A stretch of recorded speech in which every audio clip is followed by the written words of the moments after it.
I never thought a single folded piece of paper could erase 15 years of certainty.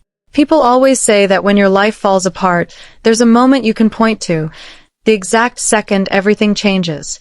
For me, it wasn't a screaming argument or a dramatic confession. It was a quiet Tuesday evening, standing alone in our kitchen while rain tapped softly against the windows. I was looking for a warranty receipt inside an old drawer when I found an envelope tucked beneath a stack of outdated utility bills. My wife's handwriting was on the front. It wasn't addressed to anyone.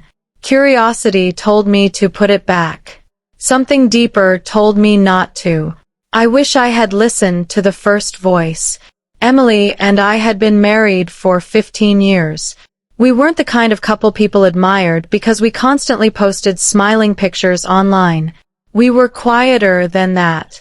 We built a home, survived financial struggles, celebrated promotions, buried parents, and raised our daughter together.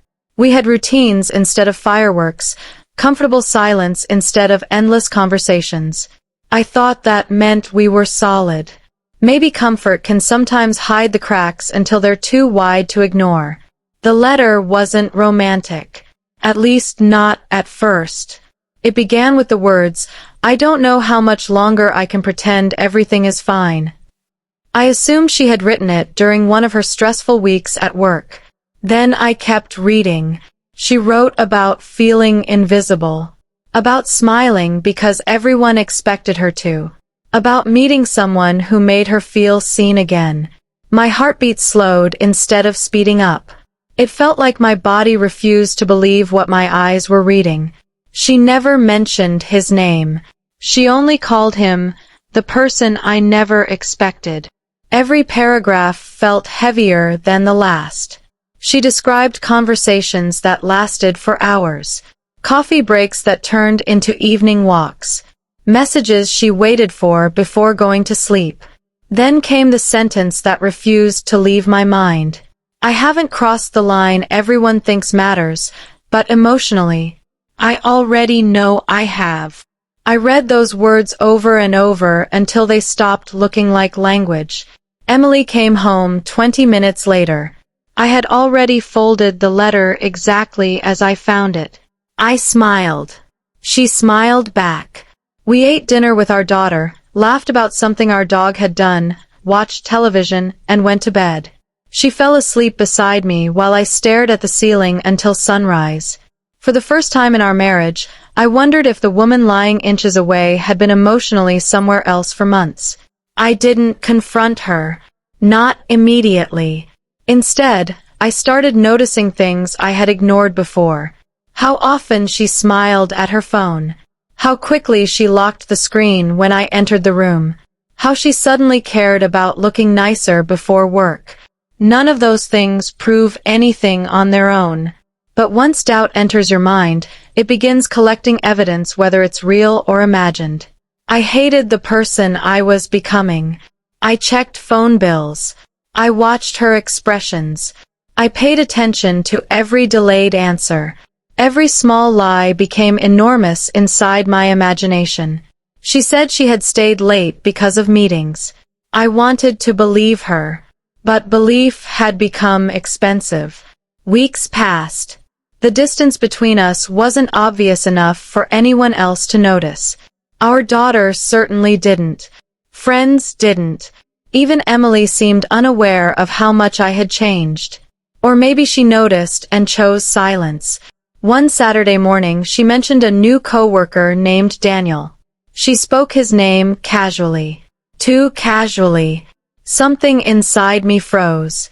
She described him as funny, thoughtful, and someone who made stressful projects easier. I nodded while pouring coffee. Inside, I heard the words from the letter again. The person I never expected.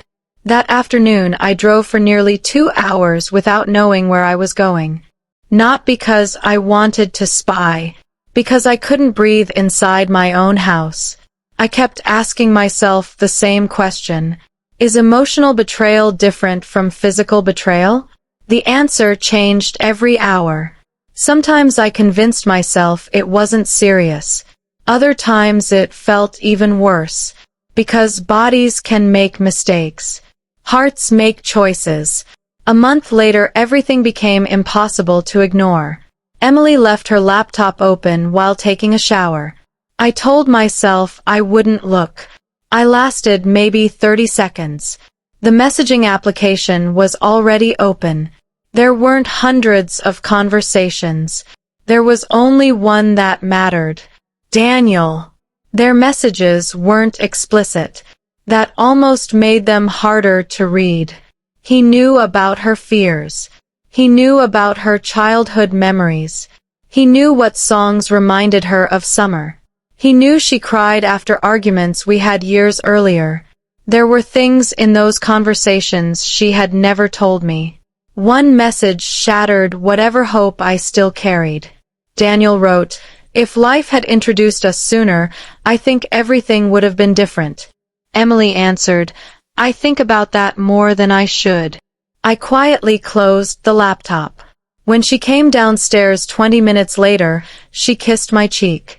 I nearly cried. Not because I hated her. Because I still loved her. That was the cruelest part. Love doesn't disappear the moment trust does. Sometimes it survives long enough to make the pain unbearable.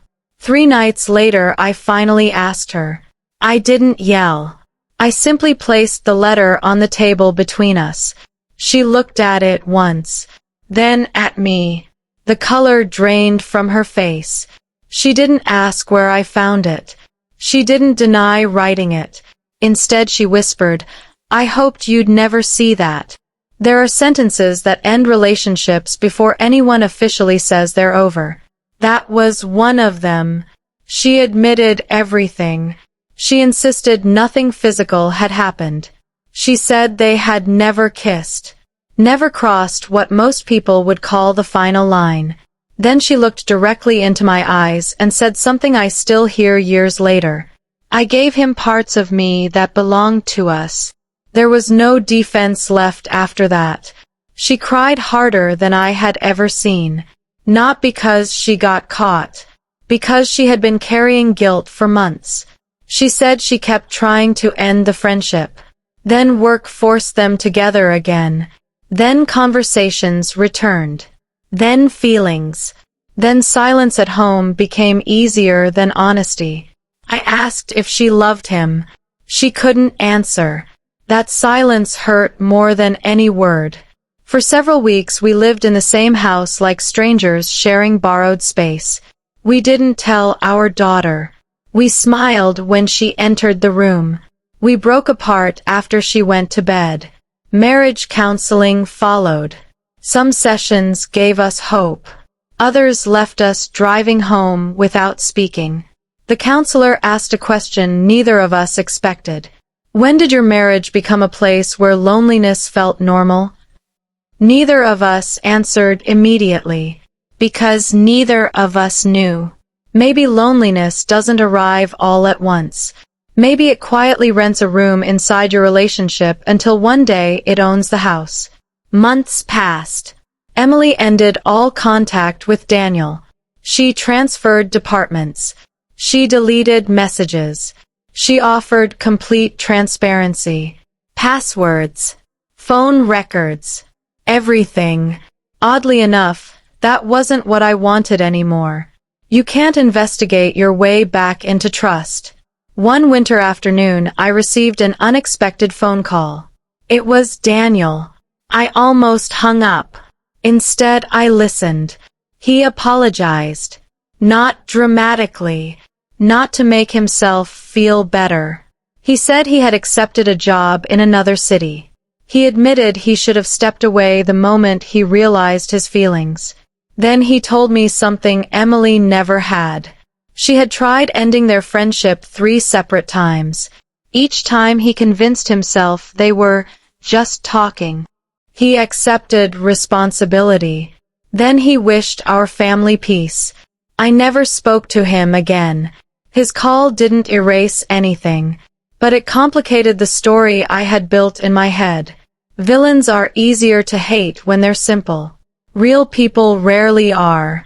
I thought time would eventually tell us whether our marriage deserved another chance. Instead, life made the decision for us. 6 months later, Emily was diagnosed with a serious heart condition during what was supposed to be a routine medical appointment. Suddenly, our conversations weren't about betrayal anymore. They were about surgeries, medication, recovery, fear. I spent nights sleeping in uncomfortable hospital chairs, holding the same hand I once believed I might never hold again.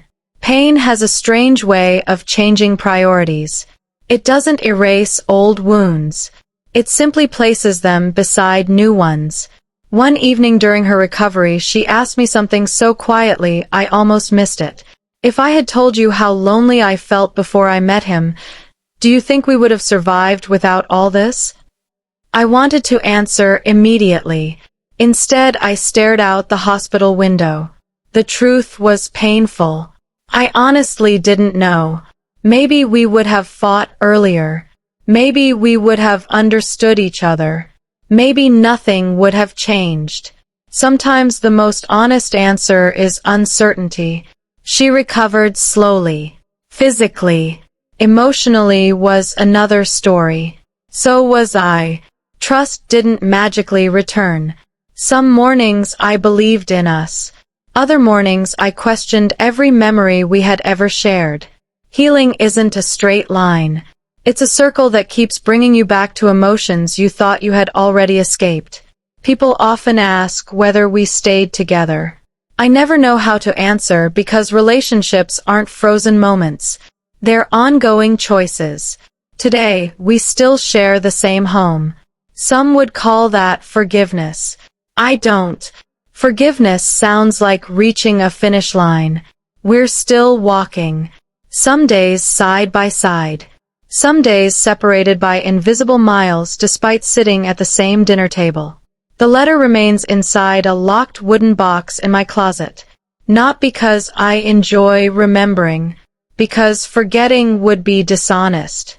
It reminds me how quietly distance can grow between two people who still believe they're protecting each other. It reminds me that betrayal doesn't always begin with grand decisions. Sometimes it begins with conversations that feel harmless because they fill an emptiness no one has admitted exists. Most of all, it reminds me that the hardest truths aren't always the ones you discover about someone else. Sometimes they're the ones you discover about yourself. I learned that love can survive betrayal. I also learned that survival and healing are not the same thing. If you had asked me years ago whether emotional secrets could change an entire life, I probably would have laughed. Now I know they can. Because one rainy evening, I opened a letter that was never meant for my eyes. And ever since that moment, every version of my future has carried the weight of words I can never unread.